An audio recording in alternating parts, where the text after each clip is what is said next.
everyone, and welcome to Genre Flip. I'm Ben. And I'm Eric. And Genre Flip's a podcast where we take a movie of a clear genre, flip it around to another genre, and see what happens. That's right. So this week we're taking the horror movie Insidious and going to attempt to flip it into a film noir. So we're getting into the genres that are the less known about genres, I feel like. So for anybody that doesn't know what a film noir is, Eric, you wanted to describe what that type of genre is? Sure. It's one of the more lesser defined genres. You might know of movies such as The Big Sleep and The Maltese Falcon, Sunset Boulevard, stuff like that. Typically they were all released from the 40s to 50s, and they're still made today, just to a lesser degree.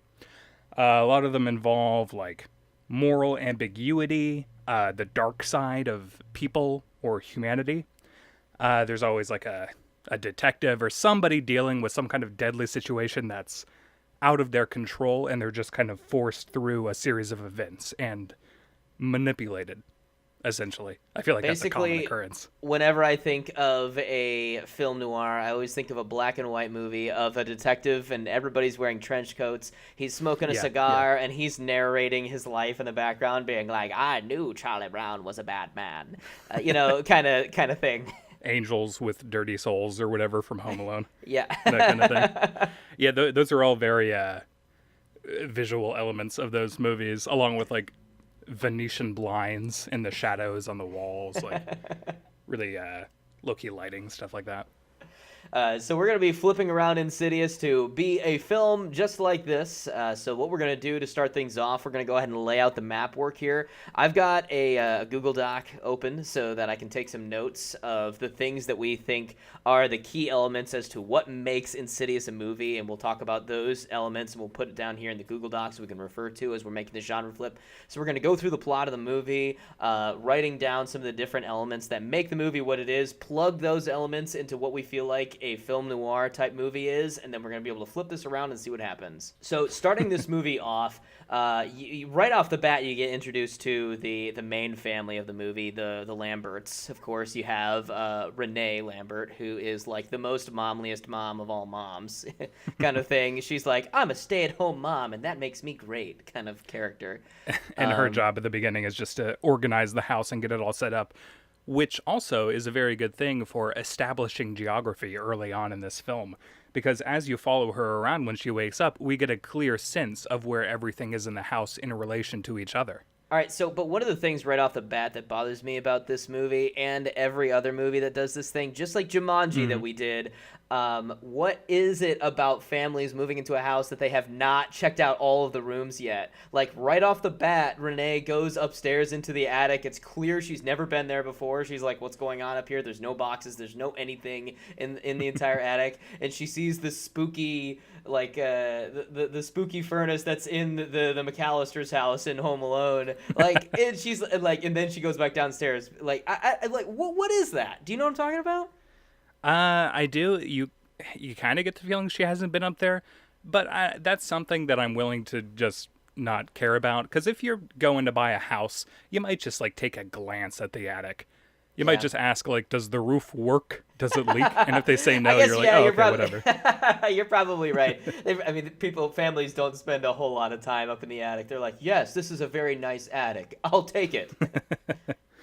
Oh, yes, our one son, who we don't love very much, can live up here.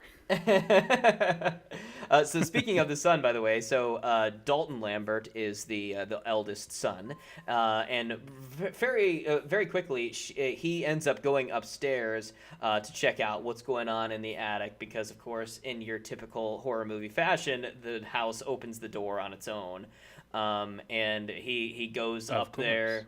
And he ends up trying to turn on the light, but he falls and bumps his head, and that's what kicks off the thing happening in the movie where he goes into a coma, which really kicks off the movie in a different direction than I thought it was going to be going. And it's not exactly clear what happens there, because he falls off the ladder. It looks like he kind of passes out, and I'm assuming when he does that, he's able to, and this is, referenced later on in the movie, he's able to astral project, and due to the demon's hideout, the entrance to it being up there in the attic, I guess he's lured in there, and that's where like his body and soul kind of split. Well, Yeah. or it could just be that he astral projected whenever he went to bed that night. I mean, either way, that's a big player in the movie. Ultimately, being the astral projection. I mean, because here's the thing. I mean, when we're making the genre flip, are we going to keep the astral projection of this part the same, or is that too much Insidious for it to be anything else? I mean, I feel like film noir could go along with horror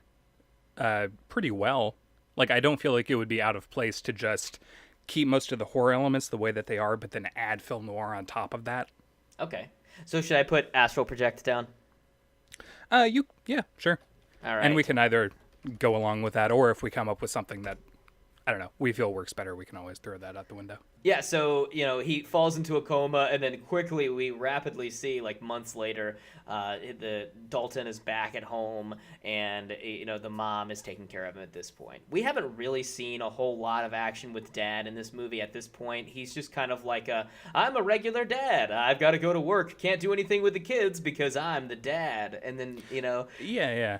That sets it up so that Renee can spend most of her time alone in the house while her husband is off at work, her kids are off at school, and well, now she's hanging out just with Dalton in the house in his coma. And so slowly more and more weird shit starts happening. Her other son claims that Dalton is walking around at night, despite him being in a coma and presumably not being able to move in the slightest. The other son, Foster, seems to be pretty forgotten about because after he mentions the fact that he hears the coma brother Dalton walking around, I cannot even remember him being even in the movie after this point. Yeah, that's true. He's kind of forgotten about. Yeah. He doesn't play much of a role here. It makes me really sad that his name's Foster if he's forgotten about. Anyway, moving on. Don't worry, he's got an imaginary friend. That's right. So Dalton, obviously in a coma. Josh, we find out that he's a school teacher, which makes absolutely no sense. Stay-at-home mom plus school teacher equals giant house, kid in a coma, and them being able to move, all on his salary. What is this? Yeah, is he a high school teacher? That's what it looks like. I do like in the background of that classroom scene when he's like, he doesn't want to go back home because he's like, all this weird shit is happening. I just don't want to go back. There's a little drawing of Billy the puppet from Saw on the chalkboard in the background. Yeah, and it is such a small Easter egg that everyone, I'm sure, saw. It was so obvious they were pointing at it. It was such a giant picture in the background. I don't think there was anybody that saw that didn't think that about it. Looks like the puppet from that. Oh wait, I didn't even notice that. Yeah. I don't think I noticed it my first time seeing the movie. Despite how I've seen every Saw movie. Yeah. Well, so, I mean, one of the big points of this movie is the fact that there's, a ton of shit that's happening in the house. Like, the ghosts are coming in, and they're freaking out the mom, and they're coming in, and the dad never sees it. Like, the baby, so, for example, the first one, Renee hears something in the baby monitor, and so she goes over to the stairs and hears it even louder. So she runs up the stairs, and it turns out nothing was there. The baby was just crying and crying and crying, like something had happened, but nothing ended up happening. Well, she sees the figure standing behind the veil of the crib. Was that the same time of? As when she hears it in the... I mean, I don't know. This kind of thing happens so frequently. Basically, there are many, many instances... Oh, true. It happens twice, and the second time is when the guy's standing behind the curtain. The craziest part of the movie of this happening is when, everybody's home. It's nighttime, right? The mom swears that she hears something or whatever, and so the dad goes and, checks it out. And, the door is just, wide open for whatever reason. Yeah, creepy. Or no, they hear a knock on the door, and so he opens it and then checks the alarm, and then the door is wide open. It's like... Right, and that's when Renee goes to the baby's room. There's the person standing behind the veil. The dad runs upstairs to check it out, and then the security alarm goes off, and that's when he goes back downstairs, and the front door is just totally wide open. He searches around the house, can't find anybody. All of a sudden, alarm goes off again. The front door is also open once again. So shortly after this, Rose Byrne realizes that there's something, wrong with the house. There's there's some sort of demon possessing the place or something like that, which I feel like is a giant conclusion to jump to. I feel like the most logical solution to come to is that somebody's fucking breaking into my house. I'm going to call the cops, which never happens in this movie. Maybe they made a reference to the cops being There called? are no cops at all in Insidious. But yeah, no cops show up. Which is going to make it pretty difficult for a film noir because, I mean, you got to have that, like, you know, the detective character, like the standoffish cop, like, you know, like all those characters that aren't even written into this movie. I mean, that's okay. We could, like, adapt certain characters to play those roles. Right. That's fine. But yeah, weird shit starts happening. So Rose Byrne, she finds the, like, bloody, what looks like a bloody handprint on Dalton's bedsheet. And that's when she confronts her husband about, like, you're purposefully staying late at work just so you don't have to deal with this shit. And, like, check this out, and shows him the bedsheet with what looks like a bloody handprint. And then shortly after, like that night, she has a nightmare. She wakes up. There's somebody walking around outside the window. All of a sudden, they're in her fucking bedroom, and they attack her. Luckily, here's a smart thing that the family does. They might not call the cops, but they do at least say, well, let's move to a new house. Which, because, of course, this teacher is somehow making an unlimited amount of money. He's like, yeah, no problem. Let's just call movers, despite the fact we literally just moved into this house. Let's move again. Yeah, it is. It's not cheap to move. Hire one of those trucks. Let alone put a down payment on a new house and sell your old one. Yeah, in a very short amount of time. Yeah. Yeah, I wonder, like, what his salary is, how he's able to make that much money. And on top of that, he's paying for the hospital costs of Dalton being in the coma and staying at home. Yeah. Like, paying for all that service. That's crazy. So this is where it becomes less of your traditional horror movie because, I mean, like, there are millions of horror movies that have been made. It's just like, the house is haunted? What could happen now?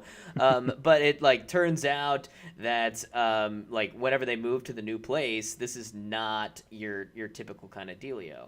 So, Yeah. I'm trying to figure out, like, what we could map out for the genre flip. I mean, because all we have written down so far is astral projection.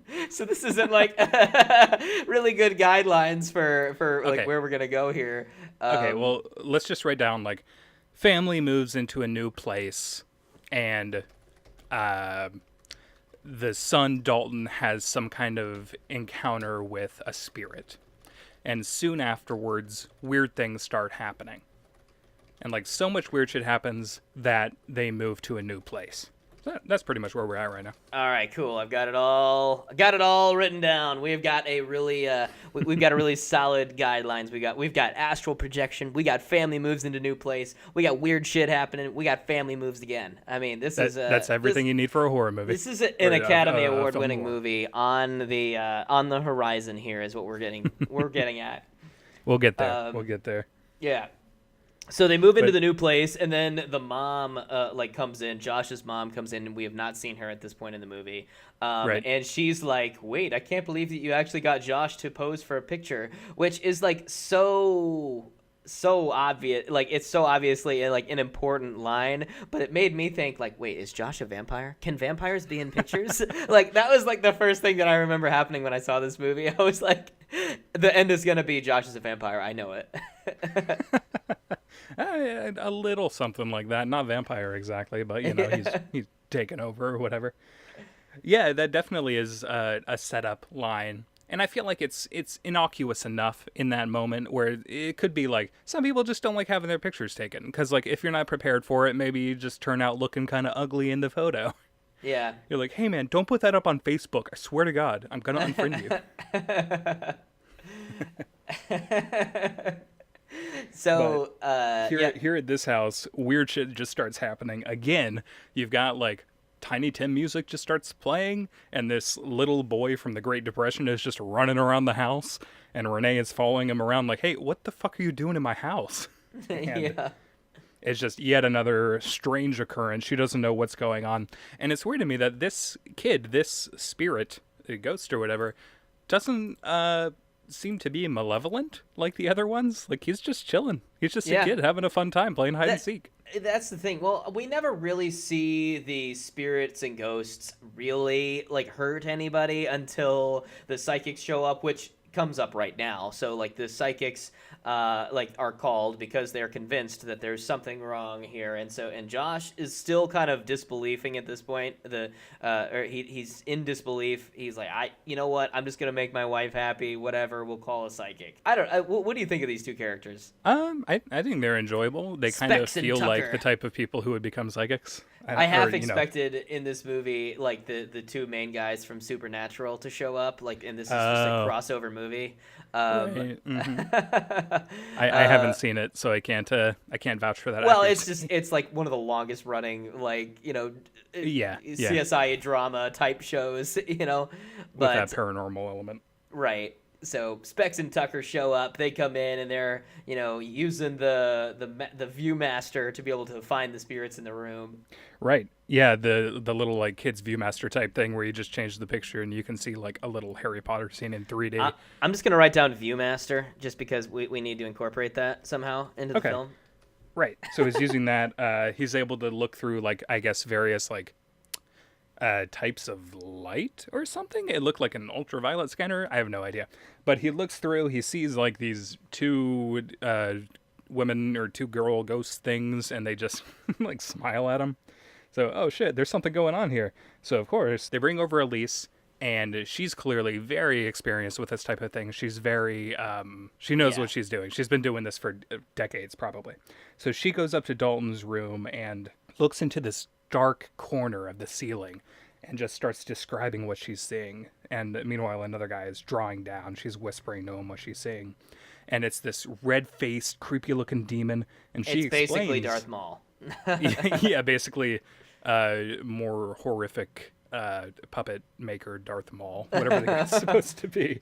But she explains that it's not the house that's haunted, it's your son. Da. And this is and like twist.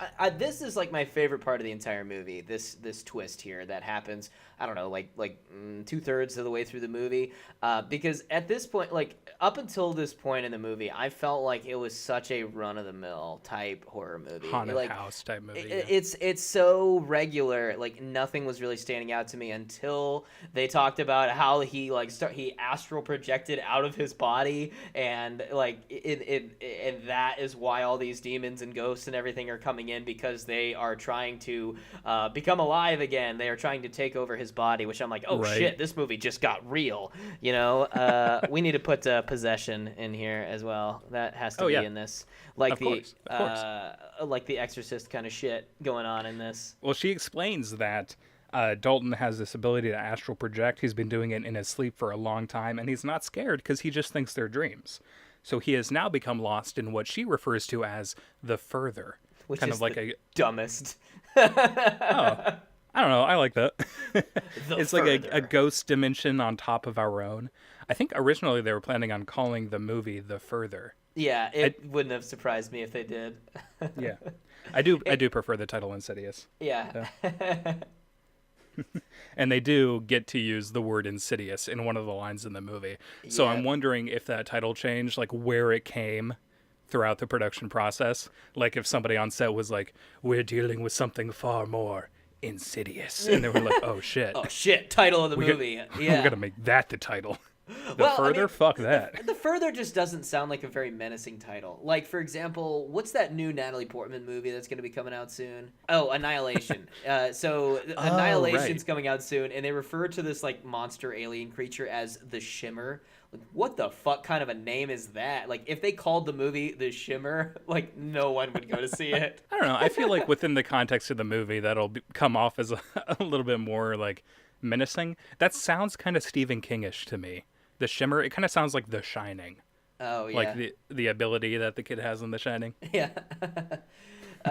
So anyway, back to this movie. So Elise decides to contact Dalton from the great beyond using, like, I don't even know how to describe this weird gear. It's like a gas mask attached to like a long tube. It's a seance scene, but with the addition of that gas mask and the flashing lights going off whenever, I forget what they said, like it finds a change in temperature, probably. I love how That's they usually the thing. described it. They were like, you know what? It's just a lot of complicated stuff. You just don't even need to know about it. Just know that you're going to see a lot of flashing lights. And the family's It's like okay. I mean, like, if you're getting into this supernatural concept like that, it's like in Looper when they're talking about time travel and the explanation for it. They're like, listen, I could sit here and draw fucking diagrams for you all day, but nobody fucking cares. Just know that time travel exists in this world. I'm just glad that in Looper they didn't do that fucking stereotypical time travel thing when they were like, you would think that the fastest ways to travel from point A to point B is a straight line, but really, if you fold it, you can get there faster. Fuck you. That's been in a million movies now. That's become so common where, and like, I think Stranger Things is the only one that comes to mind off the top of my head. And it's like a cool little visual trick, but it is so common to just fold a piece of paper and then stick a pin through it and be like, whoa, this is the crossover between dimensions. Gosh. So anyway, speaking I of get it. crossing over, they contact Dalton, and like the demon possesses Dalton's body, and everybody gets thrown around the room, and it's all scary. But Elise is there and yells at the demon, and he's like, "Oh, okay, I'll go away now."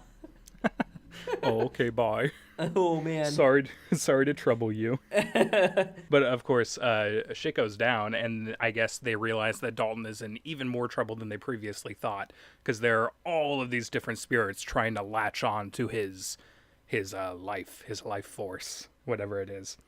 And so the only thing that they can do now is, I think a little bit earlier to this, they talk about how the dad used to be able to astral project as well, and he also had a demon like latch onto him, and that's why like there were photos taken of him, and this creepy woman kept getting closer and closer and was like, you know, very near to obtaining his life force. So that's why like his mom has a relationship with the paranormal investigator woman.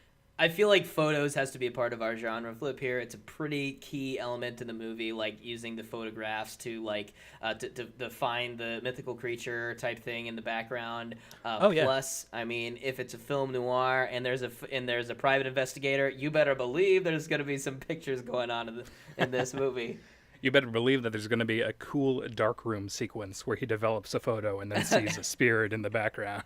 Oh yeah, and then he gets captured, and he's taken to this dark room where the lights are off, and he's chained up in this bathtub with a guy that he's never met before. Anyway. Yeah. It's cool that I think both movies had a very similar budget too. Saw was like around $1 million or like 1.2 million, and then Insidious's budget was only like 1.5 million. Dang, I feel like Insidious has way more effects than Saw does. Oh yeah, way more people and like too. It looks sleeker, but I mean Saw looks gritty as a result of that's how they wanted it to look. But yeah, Insidious looks amazing for its budget for sure.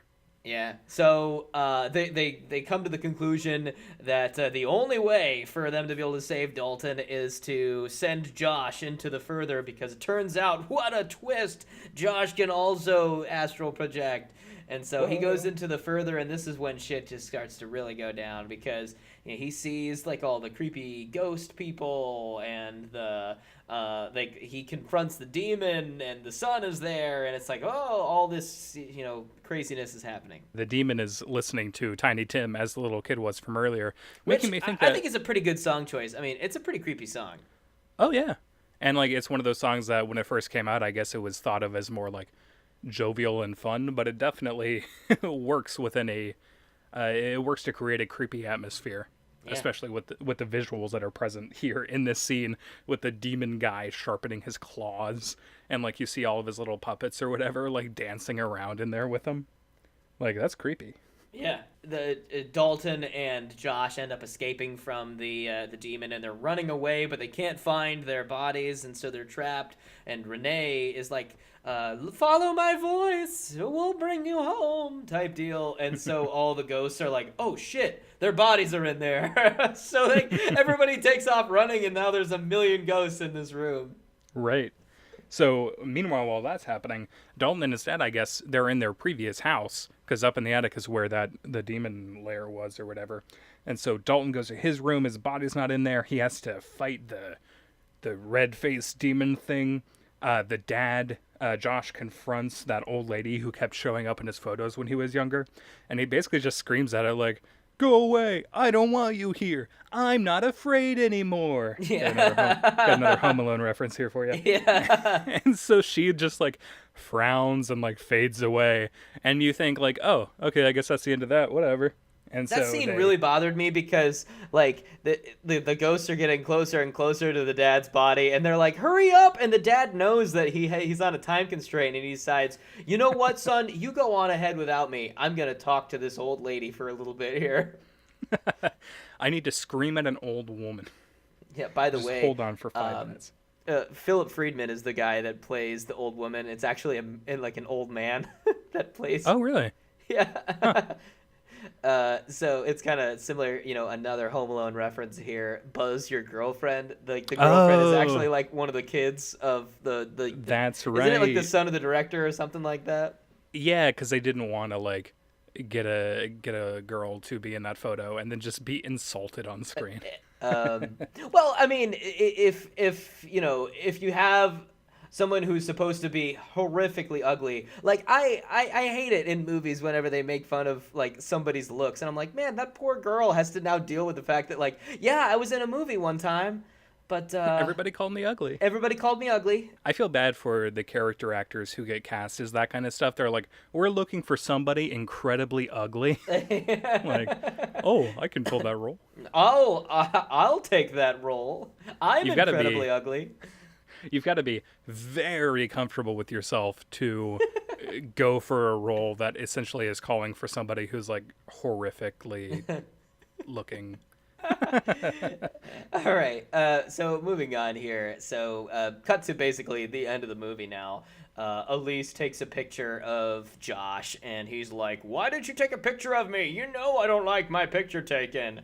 And then Elise dies, which doesn't like really make a lot of Yeah. sense. He like strangles her. Yeah, and then basically the movie ends with Renee being like turning around to see Josh, who is this old woman who has possessed him, basically. And Yeah. then, So yeah. she saw the photo. She knows that it's not him anymore. He's been taken over. And boom, sequel time. All right. That's the end of this one. Yeah, which anyway, so we're not doing the sequels. We're just doing the first one. But Yeah. So all right, for our genre flip, everything we've got written down. We've got family moves into a new place. We've got Dalton encounters spirit. We've got weird shit happens. We've got family moves again. We got Viewmaster, astral projection, possession, and photos. End movie. We should say like the dad must search for his lost son. Oh yeah, searching for lost son. Searching for lost son brings him back to the real world. And then I guess in our version we can determine whether or not we want to end it on a happy note or a downer ending like this movie has. Yes. Okay, cool. So kind of starting into our genre flip here, I feel like for it to be a film noir, I feel like it has to be darker than this. I feel like I mean, are we going with the fact that there's like spirits and ghosts and all that stuff, or well, if we're going with astral projection, I mean, because this is. I mean, we have to keep a lot of the elements the same, I feel like, and I don't want to just make the same movie again. Yeah. I mean, I feel like film noir can mesh well enough with a horror movie that I don't mind at all keeping these supernatural elements in there.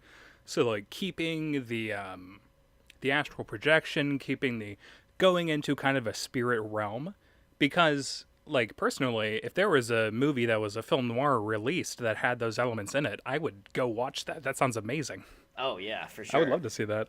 Well, I feel like the detective character has to get into it at like a pretty early point in the movie, because the Right. character that kind of reminds me closest of the film noir style is Elise, Same. as like, Yeah. which I mean, she doesn't come into it till like most of the way through the movie. So like, how are we going to start this? Like, what's the inciting incident that really kicks this movie off, and how are we going to get the detective into the movie?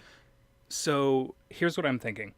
we can start off with a similar structure, similar cast of characters, where at one point in the movie, Elise becomes the central focus as like the paranormal detective brought in to deal with what's going on.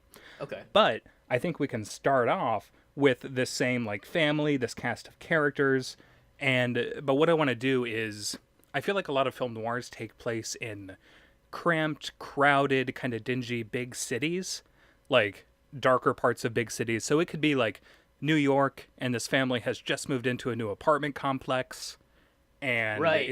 it's close to where like the dad can still be a school teacher, and so he has to like leave throughout the day to go take care of his kids. And do we want to make it take place in an earlier time period? Oh Like, do we yeah. want this to take place in 40s or 50s? I'm thinking that it has to take place a long time ago, Okay. because that's just what I picture. I picture black and white movie, trench coats. I'm picturing cigars. I'm picturing fedoras. I'm picturing like the whole 9 yards, man. Right, We right. got to go all out if we're making a film noir. So. All right. Cool All right, beans. so this totally American classic family moves into a tight knit apartment. Everybody's gonna kind of have to mesh together because of course you don't want to have too many different rooms here. I feel like for this movie, Right. And I feel like that'll make more sense because as a school teacher, you're not going to get like the biggest salary in the world and be able to especially in New afford. York.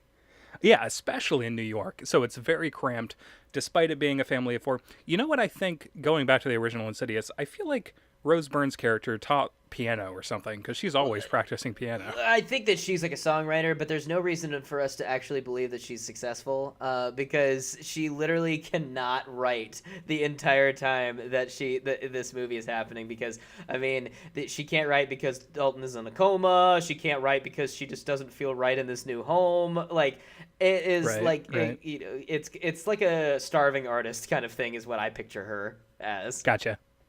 Okay, yeah. Um, So it can be a similar thing because Maybe at she's a this point in painter time, this. a painter. I mean, she could still be a piano player because we could just have like a creepy big organ or something in their house. That feels very old school horror-ish. I was thinking a painter, and we can totally keep your idea or I was thinking a painter I because see I'm where you're feeling going. like she paints a picture that is like either an homage to a later event happening or is what is manipulated or what were you think? Where did you think that I was going with this? I thought you were going to go with like she paints a portrait of Josh and then like comes back to it later and there is what looks like some figure standing in like a window in the background. Oh, but it's actually Josh's painting, which she didn't move over there. Oh, Whoa. yeah. Oh, I we're mean, getting well, into should we a- make like if we're gonna make her be an artist, are we gonna make it so that like the painting is like it like could be something that is like possessed because there's a human inside of it, or are we gonna make it that it's just a like a spooky thing that happens in the movie? I think it's like she's painting things and then other things are appearing in the painting as if a spirit came in and like painted it in without her Oh knowledge. shit, that's fucking good, man. Holy So crap. then so she's like, what the fuck? I did not do that. And she's like, are you kids messing around with my paintings? And they're like, we do not have the motor skills to paint that well. All right, I got it. It's like it's basically she starts this painting, but she doesn't finish it. Josh comes home from work and he's like, "Oh, that's a masterpiece. That's gonna sell for $1 million and it's gonna make us a big whatever." And she's like, "Oh, I'm not finished with it yet." And like she goes over and she sees it and she's like, "What the fuck? It's done." It's done, and there's also this shadowy figure in the background. It's like a family portrait that she didn't quite get to finish. That'd be pretty cool. I like that. So this family moves into this new place. The mom is unpacking as well as continuing to paint this family portrait that she wants to hang it in the living room, above the couch or whatever, where they go and Right. they watch their tiny box TV. Their I Love Lucy. Yeah, that's what I was gonna say. The only show that played back then. So Dalton goes to sleep. I mean, we got to get to the astral projection stuff pretty quick.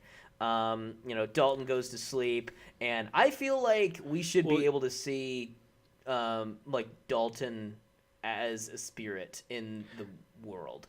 I feel like that would be neat. I feel like it would be cool to have him. You know how he goes up into the attic, goes up on the ladder to turn on the light, and then falls and kind of passes out, and that's kind of like the point where him and the demon connect and the demon realizes like, oh shit, I can take over this kid and steal his life. I feel like we should have that type of scene. So maybe this is an old school apartment building. Maybe he finds like a dumbwaiter kind of thing and like crawls in and starts pulling himself up. He could find like a creepy extra room or something that's like unknown to the rest of the apartment. All right, here's my idea. All right, let's lay out what we've got so far. I'm picturing family. They move in. There's boxes everywhere. You know, dad, he's the school teacher. He goes to work. Mom gets the kids ready for school. She's unpacking stuff while she's still painting this picture. The dad comes home and he's like, "Oh, you got the makings of a masterpiece. The painting's not done yet." Everybody goes to bed after dinner and everything. The son, we see him astral project. He comes out of his body. He's going through this, he's going through this house and he sees this shadowy figure over by mom's painting. So he's like, "Hey, what are you like? Who are you?" Or whatever. And the shadowy figure like turns and it's like a spooky Darth Maul and he's like, "Wah!" or whatever. And like he wakes up in the middle of the night. He's like, "Oh, it's a fucking dream." But the next morning we see that the painting is done. The mom was like, "I don't remember finishing this," kind of thing. Okay, so, sure. Like we see that like we introduce astral projection in such a way that like we don't necessarily know that it's astral projection yet. The audience doesn't know that. We just we're not quite sure if it was a dream or if it was not a dream or what was going on there, but definitely like that demon for sure finished that picture. Finish it, of course. So yeah, so that's a cool I love that idea. So they all wake up in the morning. They're like, "What the fuck? I didn't finish that painting." But the husband's like, "Oh, that looks great, honey. I'm off to work. See you later." And just leaves the apartment. She's like, "What the fuck is going on? I clearly did not do that." So like this day proceeds somewhat like normal. Maybe Rose Byrne's character Renee can encounter a few more creepy things happening, just like odd disturbances, things moving on their own, things falling off of shelves where she already placed them, like the books in the beginning of Insidious. Yeah. And then what I feel like could happen, I'm hooked on this dumbwaiter idea. So that night when they go to bed, Dalton astral projects and he like hears this shifting kind of sound and he goes and he checks out this dumbwaiter that's really just used to like, I don't know, lower stuff down to a laundry room or it's like a trash chute, that kind of thing. Pick the milk up from the milkman, Yeah, as you do back then. You get your milk out of the dumbwaiter. So he's like beckoned in there in some way. There's something that calls for him and he's like, "Well, I'm in a fucking dream. I might as well do it." So he climbs in and like starts pulling himself up and it just cuts to the next morning and he's just straight up in a coma. Like the dad cannot wake him up. We can have a similar thing where like they bundle into their old fucking Ford F1. I don't know what cars are popular in the 50s. That's like 1901 car right there. They'll be in their, I don't know, Thunderbolt, whatever the fuck they're called. What year is this? Let's say 1949. Popular car from 1949. Some fucking old Chevrolet or something. Right. We have got we're gonna do a Lincoln Cosmopolitan. Boom. Let's do it. Okay. Is that an expensive car? That sounds nice. Oh yeah, that is a little bit more expensive. We're gonna do a Oldsmobile 10 Series. Okay, cool. They got an Oldsmobile. They throw Dalton into the back of that. They drive over to the hospital, and the doctor's like, I don't know what's going on with them. But then again, we don't have much medical shit back here in this time, so who knows? Listen, we'll put some leeches on him, and he'll be fine. I'm pretty sure he's got polio, but I can't say for certain. So they're like, "Oh, I don't know. We don't got fucking medicine or anything. We can pretty much treat a cold, and that's about it. We can give him a wheelchair." So he's brought back to their house, to their apartment. They set him up in the bed. They basically just tell him, like, "Okay, well, make sure you're able to, like, spoon feed him something, whatever. Take care of him." Listen, I know nothing about life in the 1950s. Dude, I'm picturing. All right, here's the scene that I'm picturing. I'm picturing that like the demon, since the demon is the one that drew him out of the body, the demon has already possessed him, but it takes a while for him to be able to like fully gain life. So I'm picturing the mom is like trying to spoon feed him, and then there's just like a tiny demon hand that reaches out and grabs the food off of the spoon and pulls it into the mouth. And the mom's like shakes her head like, I haven't slept in a while, like this is really stressful. And then it's like gone or whatever, and it's like a totally normal thing. So she's like, at first, like the weird shit that's happening, like she sees it and she just writes it off as like, I haven't slept, you know? Okay, so this is the stupidest reference ever that I'm about to make. Have you ever seen the Eddie Murphy movie Meet Dave? No. It's like I think it's like an alien who comes to Earth or something, and it's inhabiting this human-looking body, but it's got all these little versions of Eddie Murphy inside of its mind, and he's controlling it from like a control panel. So I'm imagining like this kid Dalton walking around in the 50s with a slicked back. He looks like fucking Dennis the Menace, and he's just got like this demon dude in a control panel on his head, like sticking his hand out of the kid's mouth to grab food and bring it in. This is like Inside Out, where like your emotions are what is controlling you, except with all It's of your all emotions demon. being the demon. And they're all just talking about what's the most evil thing they could do at any given time. So, Anyway. well, do we need like I have written down here that the family was going to move again. Do we need to have the family move again, or should we just cut to the detective character coming in here so that we can get really into the nitty-gritty of this movie? I mean, they can move again. Like, I don't know. It doesn't really matter. I think moving again works really well in Insidious because you're like, the family's response is that, oh, this house is fucking haunted. There are spirits in here. We got to go to a new place that isn't haunted. So it makes sense. We could have the same thing happen, but I don't know. I feel like we don't have to. Yeah. Well, we can just skip that. Okay. So, like the mom starts seeing like progressively like more and more weird shit, and like it gets to the point where she realizes like, oh fuck, there's something wrong like here, like the there's like a ghost that's like walking through the halls or whatever, and she like gets up and she like runs over to the door, and the ghost isn't there anymore. So she hires this psychic PI, and she's like, all right, look, I swear to God, there's some weird shit going on in this house. I cannot be fucking crazy. Can you hide outside my house and like take pictures of like while I'm home or or something? Here's what I'm thinking. I want there to be, how in this movie there's the big scare that really forces them to tackle this thing. Well, I think this is right before they switch houses, but where she goes and checks on the baby, and then there's a person standing behind the veil, and then the front door opens, there's the alarm, search the house, nobody there, front door opens again, and they're like, all right, something is fucking going on, and it doesn't feel like a normal home invasion.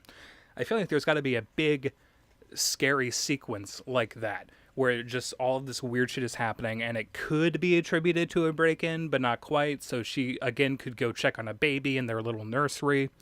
There's like some shadowy figure in there. We could essentially keep this like the same, except without the alarm, because I don't know if they have any sort of security system back then. Yeah, back then.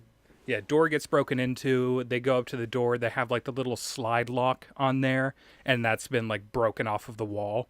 So clearly something like hit this door with a lot of force to get it to open. What if instead of the door, it's like the window, and since it's such high up in the apartment, there's not like a fire escape or anything out there? It's like there's no fucking way that a human could have climbed in through the window to be able to do all this shit.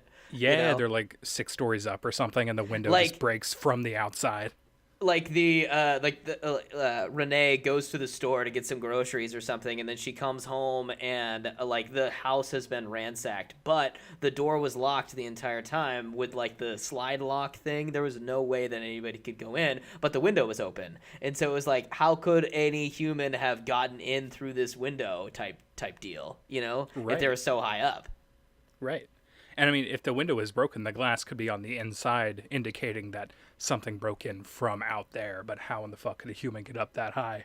Yeah, and still break in? If we're if we're doing it so that this is a high up apartment, which we can totally do, but the detective can't hide in the bushes taking pictures like I'm picturing. True. Oh well, here's where I wanted to go with that. So they don't move house, but Josh's mom still comes over and is talking with Renee about this experience. And she says, like, when Josh was little, we had something like this happen to us, and we couldn't turn to the cops. They didn't believe us. We had to go to a woman who is able to make contact with the otherworldly. And so Renee is like, well, I mean, that's pretty creepy, but it sounds like that's just the kind of thing we need right now. And so Josh's mom, I think her name's Lorraine, she says, like, listen, she's the best one at this. She doesn't like to do it anymore, but I think I can convince her. So at this point, we could have that sequence where, so Elise is trying to run a new company. Like, she used to be this paranormal investigator, but she hasn't done it in like a decade now because she just had like one too many close calls. And so she's currently she started up a new business. It's, I don't know, something else. And Lorraine comes into her office and knocks on the door, and then we can have Elise's like voiceover. She's becoming like the new central character of this film. And she's like, who could that be? I haven't heard that specific knock in ages. And so Lorraine comes in and she's like, oh, Lorraine, I remember her from 30 years ago. She's got I feel like from here we don't up. need the explanation of of Lorraine talking to Elise, being like talking to her about the situation. I'm feeling like we need to cut to like the driving over to the house, and there is like a voiceover of Elise being like, I didn't want to get back into the biz, but Lorraine was all I've got left of the old days or whatever, and she's like, for a friend I'll do anything to help. Maybe she hears a knock on her door, and she's like, she's in her office, and Elise is like, who is it? And then Lorraine calls out like, I've got a spirit, I need your help. And Elise is like, I don't do that anymore. And then she opens the door, and Elise is like, Lorraine, it's been quite some time. And Lorraine is like, Elise, it's my son's son. And Elise is just like, oh shit. So that she doesn't do this anymore, but she's willing to go out of her way to help Lorraine because they have this relationship that goes way back. And so we cut to like Elise driving over to their apartment, like with her gear, and she starts looking around. Do we want to have like Specs and the other character? Maybe they can be brought in a little bit later. I think just Lorraine is probably fine, or just Elise is probably fine. Okay. So Elise can go over there and she can start checking out the apartment. She can like look around for a while. She looks in Dalton's room and sees that like he's just resting there in bed, and she can describe some kind of, the demon that she sees up in like a pocket up in a corner of the wall. She's just like drawing it down herself, and then shows them like, this is the demon that is trying to take your son. Or maybe like instead of seeing Dalton in the bed because the demon has already started taking him over, she sees the demon laying there. Yeah. So she just like walks into the room and is like, oh my God. And they're like, what? She's just like, hand me a pencil and paper. And so she draws what she sees and is like, you may see your boy there, but this is what's actually laying. All right, instead of the pencil and paper, what I'm thinking that we need to like have her do some picture taken. And I think that there needs to be like one of those old-fashioned like camera things, and she's like, I've got to go get these photos developed, stay with the boy or whatever. So she goes into the dark room to like develop the photos or whatever. And she doesn't just develop them, she puts them into a Viewmaster, so that they like, and she says that the Viewmaster works so well to be able to see these images because it makes it so that the image is all encompassing of your vision. Like you can focus on every single detail of like what's happening rather than everything else that's going on in the world with a photo in your hand, Right. So she shows everything with a Viewmaster, and they click through it really quickly, and it starts to show like the demon moving around inside of the child or whatever. So this is like her proof to the family that this demon exists and he's latching onto their son. Yeah. And so she can explain to Josh, like, listen, the only reason I'm here, like Josh can express like, I don't believe in this shit. This is all hooey. And you're over here trying to sell us a timeshare that we don't want to pay for. And she's like, Josh, I'm only here because Lorraine asked me to come. Do you remember me? Do you remember me from 30 years ago? And he's like, what the fuck? I actually kind of do. And she's like, You've passed this ability onto your son. Do you remember as a kid you would astral project and you could see the world around you, but you weren't in your real body? Something like that. And so he comes to believe, like, okay, well, if it happened to me, I guess it can happen to my son. And this lady is the only reason that he was able to move on from that experience in his youth. So he accepts that she's going to do whatever she can to rid Dalton of this spirit. So they can hold another, the same type of seance type thing. It could be in that room with Dalton and they're trying to communicate with him to figure out where he's went. And like, this is where they can learn that his spirit went up in that dumbwaiter, and that's the path that they need to go to find him. Right. But what if like the dumbwaiter like didn't actually exist in the house? Like it was something that was there in the past or something like that, but it was removed because there was someone that was murdered in the dumbwaiter years and years ago. And so when he astral projects, he actually goes back in time, like to a different time or whatever. Despite the fact that all of their stuff is still here in the dream world, it takes them to like an alternate reality of like what the house used to be or whatever. And so he gets into the dumbwaiter and climbs up there, and he got lost because the dumbwaiter obviously isn't real. And so the dad's like, what dumbwaiter? But then Lorraine could like prove it to, or at least could prove it to him. What if they get like a hammer and they break through the wall and they find that like, oh shit, they just covered it up. There actually was a dumbwaiter here, and you can like go in and pull it up, and it's like super old and really creaky, and the wood is rotted. But they're like, oh shit, it's real. So Dalton is up there. Holy shit!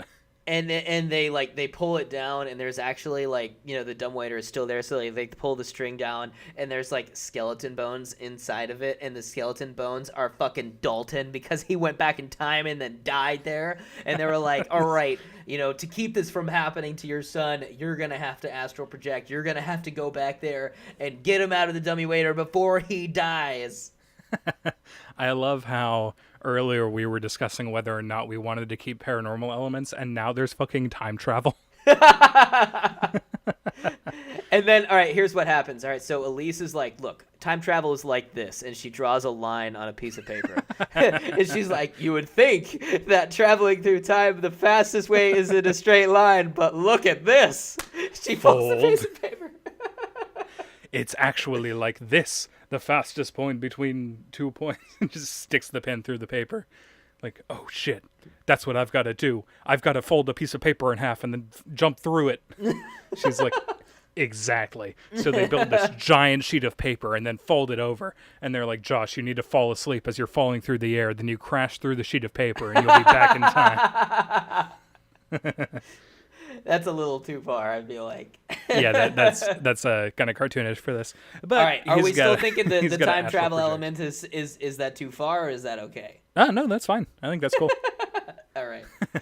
So, cut to Josh. He is being lulled to sleep, and he is like he wakes up, and you know he sees some different elements about the house that isn't there anymore. Like he sees, I don't know, like a room that has been boarded up. He sees like a fireplace that used to be there that has been replaced by something else. He sees like it looks like the same home, but there's some different elements of it. And so he continues to like walk through the house. He like goes into like the kid's bedroom, and he sees the dumbwaiter that's in there. He's able to go up that the dumbwaiter, and he finds this red door. So he realizes like, oh shit, this is what Dalton had been drawing pictures of at school, or he had him hanging up in his room, his crayon drawings. So this must be where he went. So he goes through. It can be a similar type of deal where it's just like creepy 40s interior living rooms and stuff. And actually in Insidious, it goes back and has kind of like 50s vibes, 50s interior to the house. Well, wait, if we're currently in the 40s, I feel like we've got to go back to like the 20s. Oh, yeah. Yeah, we got to go back to like the 10s or the 20s. And like, so he's going through, he's seeing this family keeps their Ford F1 in their living room. Blah, blah. World War I is going on or some shit. And so the son is being like drafted. But he's like going through, he eventually finally finds that red door, and he goes in and he finds Dalton who is chained up, and there's that demon thing who is just like in a room nearby where they can see through a glass pane. And oh shit, the demon sees them. They've got to run and try to make it all the way back to their apartment so they can get back into their bodies. Right, but And Dalton is chained up inside the dumbwaiter, and the dumbwaiter, like at the very top of it, it has like bars or whatever, so it's like a tiny jail cell. And so like the dad, he like sneaks in there, and he's like trying to get Dalton out. And I'm assuming like, I don't know. What I'm picturing, and this is probably a bad idea, I'm picturing him taking some scissors and like cutting the rope of the dumbwaiter, and Dalton just falls. he's like, I'll be there to catch you.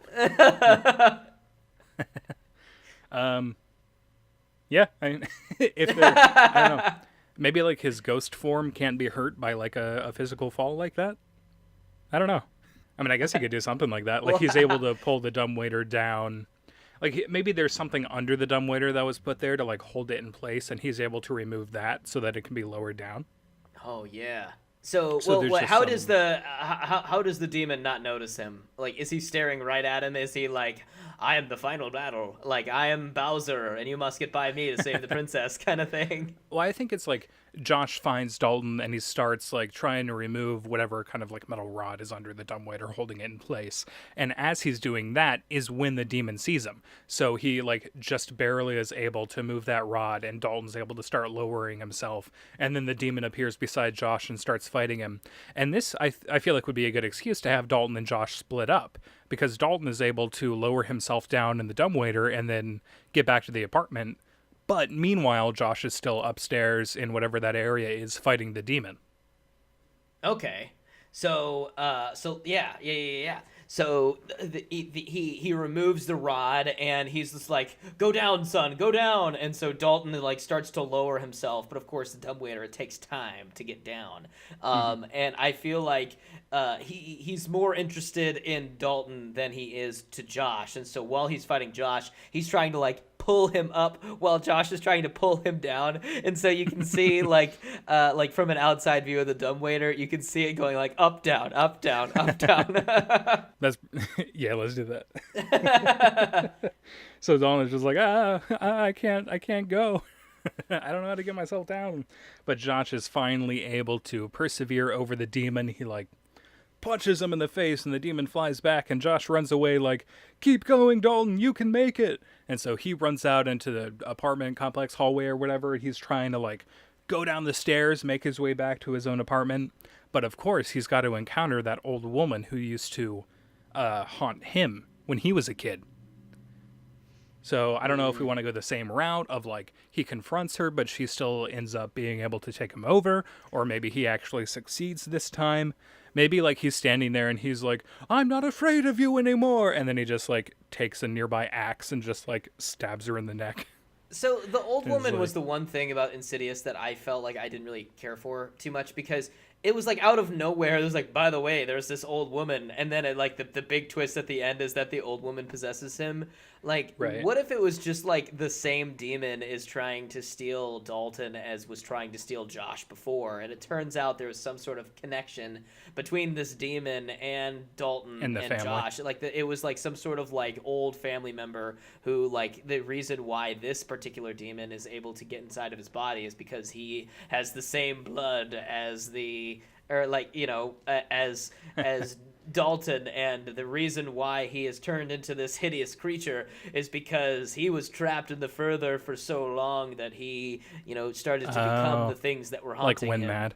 Oh, okay. Yeah. So it could be like an old ancestor of theirs who ended up astral projecting and then getting stuck within the further because his body was moved and he wasn't able to find it. Or maybe this, I feel like this is in something else. He like astral projects, and then as he's doing that, his physical body is destroyed somehow. Like he falls asleep in a car and then astral projects, and then the car crashes, and so his physical body dies, but his astral projection form is still out there in the further. Oh, shit. Yeah. And the longer he spends in the further without having connection to his human body, the more he starts to like deteriorate and go crazy and turn into this horrifying creature. And then because he has this connection with his future family members, he's able to like sense where they are. And that's why he starts like going after them, and he desperately wants to have life back. So he's stuck there, Yeah. but he's trying to take over their bodies to go back to the world of the living. Right. Right. I like this. Well, I feel like, since the main character is supposed to be Elise, the detective, I feel like we need to get her in on this somehow. Yeah. So, Well, I feel like she's not. Yeah, she's not really the main character, but she is the closest thing we have to that film noir detective character. right. So I feel Okay. like we don't have to force her into that role of being the main character of this story just because she's the most detective like. Because if we Okay. did, I feel like we'd have to rewrite the entire story to focus mainly on her. Yeah, you're right. You're right. But I feel like her role in this story is, it feels film noirish, and it makes sense that like if she didn't want to be a part of this, she'll come in for the part where like she matters to the story, and like All she'll right, help well, them throughout this entire astral projection thing. Like she's in the real world with their bodies, trying to make sure that these spirits can't get to them here's what and I'm take the thinking. bodies over. I'm Yeah, thinking that as we mentioned that the possession takes time of the demon trying to take over Dalton's body. I'm thinking right. at this point, like when Josh goes back in time in this astral projection world, I feel like the possession is almost complete. Like like there are signs that are happening in the real world that mean that that Right. are showing that this is that he has almost taken over the body, and so Elise is there in some way trying to delay it. Like she's using her detective like stuff that she has, I don't know, to be able to stop the possession from continuing. Right. Casting some sort of like, I don't know, enchantment on Dalton to try and prevent him from fully going over to the dark side, fully having the demon take over completely. Yeah. Uh, so I guess she could hook him up to like some kind of machine, and she's able to read the signal that the demon is putting into his body as a result of trying to take over. So I think it'd be good for, in a movie version of this, having a visual representation. There's some kind of like meter, and the bar is shifting up more and more and more. And we know when this reaches the top, there's no chance of getting Dalton back into his body. It's going to be fully taken over by the demon. Yeah. So we know like it's getting closer and closer and closer. Like Josh and Dalton had better hurry up and get back here as soon as possible to get into their bodies before the demon takes over. So Elise is trying to like hold off all the ghosts that are getting in, that are that are like the signs that this is like getting closer. The that the demon is going to take over and like really fuck some shit up in the real world. And like so she convinces Renee. She's like, you have to move the body closer to the dummy waiter so that Dalton doesn't have quite so far to go. So like she moves the body over there. Dalton is still kind of going up and down like as Josh and the demon are continuing to fight. The demon realizes that Dalton is getting away, so he like jumps down the dumbwaiter shaft and lands on top of it, and Dalton hears like the thump right up on the roof of the dumbwaiter, and the demon starts like clawing at the top of it, trying to break his way through to grab Dalton, and Dalton is frantically pulling himself down, so that while Josh is out like trying to run back to where his body is and he's confronting the old lady, Dalton meanwhile is lowering himself on the dumbwaiter. The demon is clawing at the top of it, and it starts breaking through the wood and pulling off shreds, and he almost has just enough space to reach his hand through and grab Dalton when Dalton reaches the bottom and he sees his body being taken over. So he jumps out of the dumbwaiter and like lands directly into his body, or makes contact with it, and is thus able to return back to the real world Yes. just before the demon is able to take him over. Yeah, and he's like, no, or whatever. And but I feel like, I mean, we haven't really, I mean, we've talked about it, but how are we going to establish to the audience in this movie that that the demon is actually some sort of relative of theirs? I feel like we could do that somewhat subtly whenever, because like when they astral project, they're also going back in time at the same, at the same time.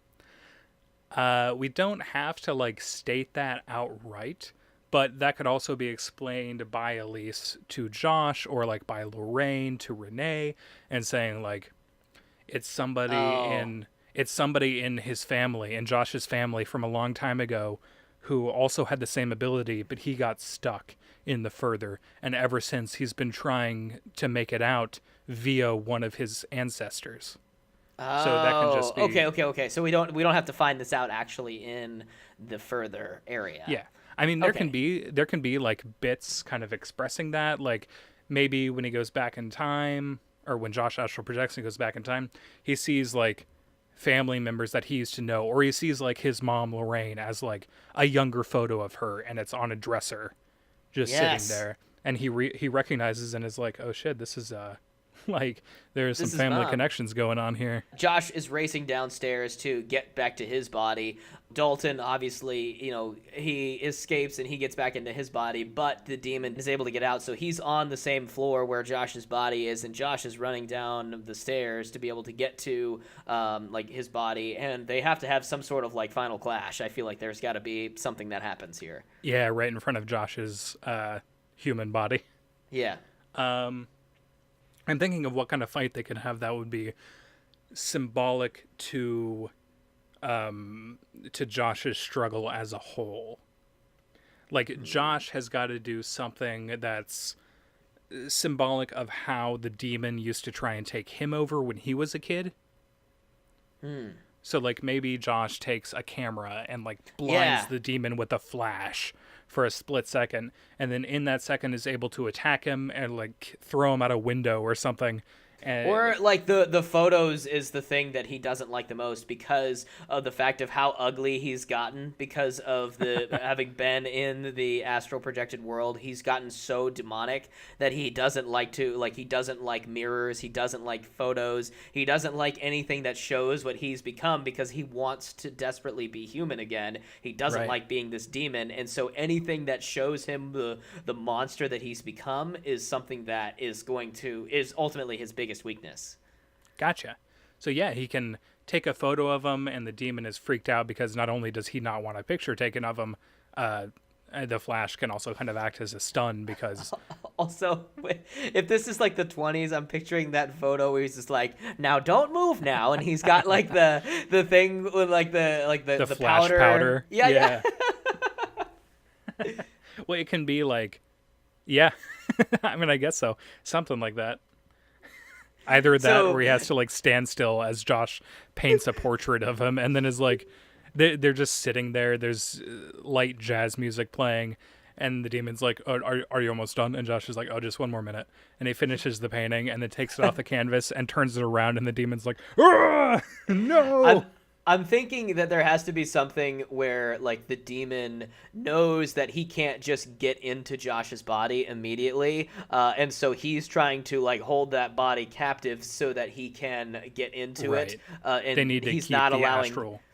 They Yeah, need to and keep the so astral projection version away so that he'll be able to take his time with the physical body and take it over on his own time. right, and Yeah. so that's how Josh finds the time to be able to find one of those old cameras in the home to be able to use as the trap for the demon to take the picture where he will be stunned by the the flash powder in the photo, so he can run by him so he can get his body back. Okay. Yeah. I'm So thinking if Renee is the artist, also too, just as a side note, I'm thinking that somewhere in the house, the painting that Renee and the demon painted in the very beginning has to be hung up in the house somewhere. it could be near where the dumbwaiter is Yeah, in like the living room. right. So Yeah. so Josh gets back to his body, and then what happens? He comes back to the real world. All of the spirits that are attacking Elise and Renee and Dalton's physical body, they all vanish as a result. And so now, as long as neither of them astral project in the near future, they're safe from the demon that's in the house. So I guess they can do something to try and expel the demon from the premises. And I think what needs to happen is that the demon is somehow vanquished thanks to Elise. Like, she knows of a way now that nobody is taken over by the demon. She's able to expel all spirits away from this apartment and cast them away forever. And as a result, the addition that the demon did to the painting fades away. And it, again, is unfinished. All right. So cut back to this apartment, like flashback, style, like 1910s or like 1912. Okay. Okay. This family is living here. The little boy, he decides to, go up into the dumbwaiter. He goes up there and he gets stuck. And he falls asleep in there. And the parents are looking frantically for him and they can't find him. And so the boy dies. Okay, cut back to the present day. We look into the dumbwaiter. Despite the fact that Dalton has got back into his body, there's still some bones of a tiny boy. Turns out it wasn't Dalton's bones. It was actually the bones of the kid that astral projected. He was able to astral project out of his body. His body was still killed because he was never given any nutrients or any water or anything like that. So he still died in the walls, of this New York apartment. And so that's the demon. It could be one of the so like the demon is linked to those bones. So if they like burn the bones or something like that, maybe that will get rid of all traces of the demon. Okay, cool. So they take those bones and they essentially have it cremated, and they toss the ashes somewhere, and so the demon is able to pass into the realm of death. So he's able to move on from this purgatory that is the further. Right. And so he's achieves peace, I guess, and fades away. And so all of the things that he's done to the family fade away. So the extra part of the painting that he painted fades away. It remains unfinished, and any of the other shit that happens in the movie, if there's any I'm picturing like a claw mark on the wall that is it shows that the demon is getting closer.